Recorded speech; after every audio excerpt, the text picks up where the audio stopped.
US president Donald Trump శనివారం morning 48 గంటల deadline అంటూ ఇరాన్కి ఒక అల్టిమేషన్ లాగా సోషల్ మీడియాలో వార్నింగ్ పోస్ట్ని రిలీజ్ చేశాడు. కానీ నిన్న ఈవినింగ్ అరౌండ్ ఒక 5కి 5 డేస్ పాటు వార్ని స్టాప్ చేస్తామంటూ ఇంకొక పోస్ట్ని రిలీజ్ చేశాడు. స్క్రీన్ మీద కనిపిస్తున్నదే ఆ పోస్ట్. ఈ పోస్ట్లో ఇరాన్తో మాకు పీస్ఫుల్ టాక్స్ మంచిగా జరుగుతున్నాయని హైలైట్ చేశాడు. కానీ ట్విస్ట్ ఏంటంటే అమెరికాతో మాకు ఎలాంటి డైరెక్ట్ టాక్స్ జరగలేదని ఇరాన్ ఫారిన్ మినిస్టర్ ట్రంప్ పోస్ట్కి రెస్పాండ్ అయ్యాడు. ఇప్పుడు మనందరికీ వచ్చే కామన్ క్వశ్చన్ ఏంటంటే అసలు నిజమేంటి? ట్రంప్ 5 డేస్ పాటు దాడులు చేయం అన్న పోస్టు తర్వాత యుద్ధం మెల్లగా ఆగిపోతుంది అనుకున్నారు. కానీ ఇరాన్ గవర్నమెంట్ రెస్పాన్స్తో ఇప్పుడే అసలు యుద్ధం మొదలైంది అంటున్నారు.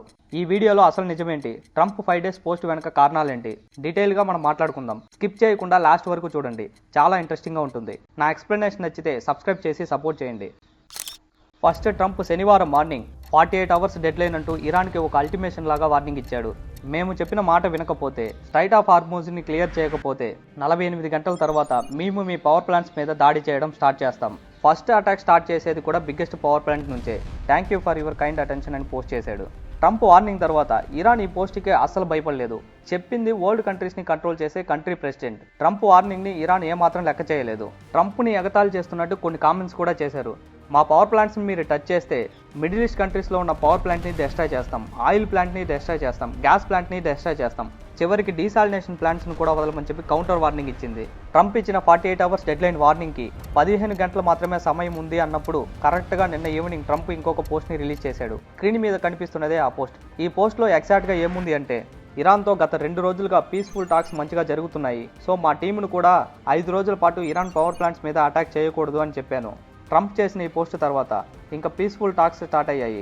ఇంకా వారు కూడా మెల్లగా ముగుస్తుంది అనుకున్నారు. క్రూడ్ ఆయిల్ ప్రైస్ కూడా సడన్గా డ్రాప్ అయింది. స్టాక్ మార్కెట్స్ ఓపెనింగ్ కూడా 700+ పాయింట్ పాజిటివ్లో ఓపెన్ అవుతుంది అని ఇండికేటర్స్ వచ్చాయి. కానీ ఇరాన్ గవర్నమెంట్ ట్రంప్ పోస్ట్కి రెస్పాండ్ అయ్యారు. అమెరికాతో మాకు ఎలాంటి చర్చలు జరగట్లేదు, ట్రంప్ ఫేక్ న్యూస్ని స్ప్రెడ్ చేస్తూ మార్కెట్స్ని మ్యానిపులేట్ చేస్తున్నాడు అంటూ ఇరాన్ సైడ్ నుంచి అనౌన్స్మెంట్ వచ్చింది. ఇక్కడ ట్రంప్ చెప్తుంది ఒకటి, ఇరాన్ చెప్తుంది ఇంకొకటి. అందరికీ ఒక కన్ఫ్యూషన్ స్టార్ట్ అయింది. ఇందులో ఏది నిజం, ఏది అబద్ధం?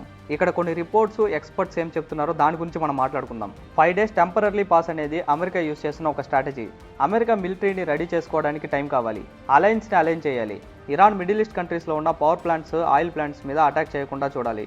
అందుకే ఈ 5 days pass strategy America use చేస్తుందని చెప్తున్నారు. ఈ సిచ్యువేషన్లో మనకి 2 పాసిబుల్ సినారియోస్ కనిపిస్తున్నాయి. ఒకటి పీస్ఫుల్ టాక్స్, 2 5 డేస్ తర్వాత అమెరికా ఇరాన్ పవర్ ప్లాంట్స్ మీద అటాక్ చేయడం. శాంతి చర్చలు. నిజంగా ట్రంప్ చెప్తున్నట్టు పీస్ఫుల్ టాక్స్ జరిగితే కొన్ని రోజుల్లోనే అంతా నార్మల్ అవుతుంది. క్రూడ్ ఆయిల్ ప్రైసెస్ తగ్గిపోతాయి, పెట్రోల్ ప్రైసెస్ పెరిగే ఛాన్స్ ఉండదు. ఆల్రెడీ మన చుట్టుపక్కల కంట్రీస్లో పాకిస్తాన్, నేపాల్, శ్రీలంక ఇలాంటి కంట్రీస్లో పెట్రోల్ ప్రైసెస్ బాగా పెరిగిపోయాయి. మన దేశంలో కూడా పెరిగే ఛాన్స్ ఉంటుంది వార్ కంటిన్యూ అయితే. కానీ శాంతి చర్చలు జరిపితే మాత్రం పెట్రోల్ ప్రైసెస్ పెరిగే ఛాన్స్ చాలా తక్కువ. ప్రజెంట్ మన కంట్రీలో ఉన్న ఎల్పీజీ, కుకింగ్ గ్యాస్ ప్రాబ్లమ్స్ కూడా మెల్లగా తీరిపోతాయి. కొన్ని రోజుల తర్వాత అంతా నార్మల్ అవుతుంది. 2 అమెరికా వాళ్ళు ఆర్మీని రెడీ చేసుకొని ఇరాన్ పవర్ ప్లాంట్స్ మీద స్ట్రైక్స్ జరిపితే ఇరాన్ కంట్రీ సిచ్యువేషన్ చాలా దారుణంగా మారిపోతుంది. ఎలక్ట్రిసిటీ పూర్తిగా డౌన్ అవుతుంది, ఎంటైర్ గ్రిడ్ కొలాప్స్ అయ్యే ఛాన్స్ ఉంది. అంటే ఇళ్లలో లైట్స్ ఉండవు, హాస్పిటల్స్ ఎమర్జెన్సీలోకి వెళ్తాయి, కమ్యూనికేషన్ సిస్టమ్స్ కూడా ఎఫెక్ట్ అవుతాయి. మొత్తం దేశం ఒక్కసారిగా చీకట్లోకి వెళ్ళిపోతుంది. పవర్ కంటే డేంజరస్ ఏంటంటే వాటర్ సప్లై సిస్టమ్ కొలాప్స్ అవ్వడం. ఇరాన్లో న్యాచురల్ ఫ్రెష్ వాటర్ చాలా తక్కువ. వాళ్ళు డిపెండ్ అయ్యేది డీసాలినేషన్ ప్లాంట్స్ మీద. సముద్రంలో ఉన్న ఉప్పు నీటిని తాగడానికి సరిపోయే నీటిలా మార్చే ప్లాంట్స్. ఇవి డెస్ట్రాయ్ అయితే ఏమవుతుంది? సిటీస్లో వాటర్ క్రైసిస్ స్టార్ట్ అవుతుంది. రోజువారీ జీవితం పూర్తిగా డిస్టర్బ్ అవుతుంది. నీళ్లు లేకపోతే ఏ దేశమైనా సర్వైవ్ అవ్వడం చాలా కష్టం. ఇండస్ట్రీస్ కంప్లీట్గా షట్ డౌన్ అవుతాయి. పవర్, వాటర్ లేకుండా ఫ్యాక్టరీస్ క్లోజ్ అవుతాయి. ఫైనల్గా ఇరాన్ కంట్రీ కొలాప్స్ అవుతుంది. 5 రోజుల వరకు ఎటువంటి దాడులు జరపమని అమెరికన్ ప్రెసిడెంట్ ట్రంప్ పోస్ట్ చేశాడు. ఇంకా కొన్ని రోజుల్లో వార్ సిచ్యువేషన్ ఎలా మారుతుందని మనకు తెలిసిపోతుంది.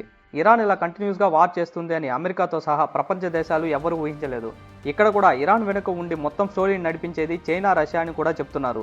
చైనా, రష్యాకి ఈ వార్ ఎంత ఎక్స్టెండ్ అయితే అంత మంచిది. ఇరాన్కి సీక్రెట్గా వెపన్స్ సప్లై చేస్తూ వార్ని కంటిన్యూ అయ్యేలా చేస్తుంది కూడా ఈ 2 కంట్రీసే అని చెప్తున్నారు. రష్యాకి ఈ వార్ ఎంత ఎక్స్టెండ్ అయితే బిజినెస్ పరంగా అంత లాభం వాళ్ళకి.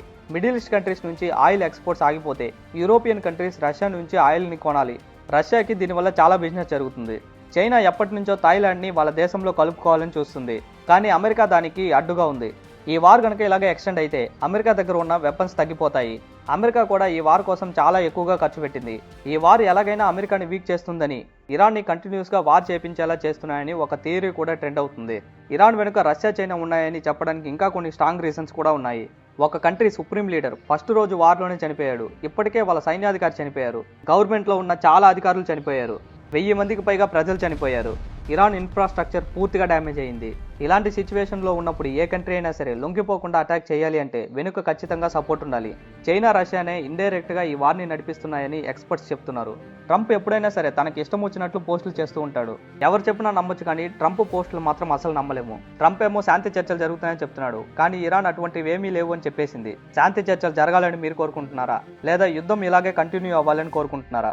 మీ అభిప్రాయాన్ని కమెంట్ సెక్షన్లో షేర్ చేయండి. నా ఎక్స్ప్లెనేషన్ నచ్చితే సబ్స్క్రైబ్ చేసి సపోర్ట్ చేయండి. Thank you for watching.